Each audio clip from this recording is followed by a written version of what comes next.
না, আজকে আমি ভগবানের জন্য হচ্ছে সফলা একাদশী, তাই জন্য খিচুড়ি করেছি সাবু দিয়ে। এটা আমি এখন ভগবানের জন্য বেড়ে নেব।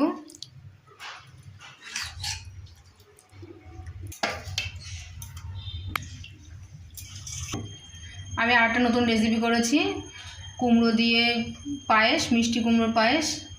এখন বেড়ে নেবো এটা।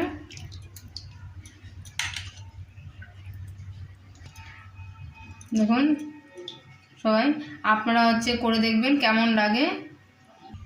এই কুমড়োর পায়েস করে আপনারা বানানোর জন্য আমার চ্যানেলের ভিডিওতে দেখবেন, বড় ভিডিও করা দেখা আছে। আমি এখন স্যালাড দিয়ে দিচ্ছি, শসা। এবার এখন আমি ভগবানের সব কিছুর উপরে তুলসী পাতা দিয়ে দিচ্ছি। তুলসী পাতা দিয়ে দিলাম, তুলসী পাতা দিয়ে দিচ্ছি। এবার এখন আমি ভগবানের জন্য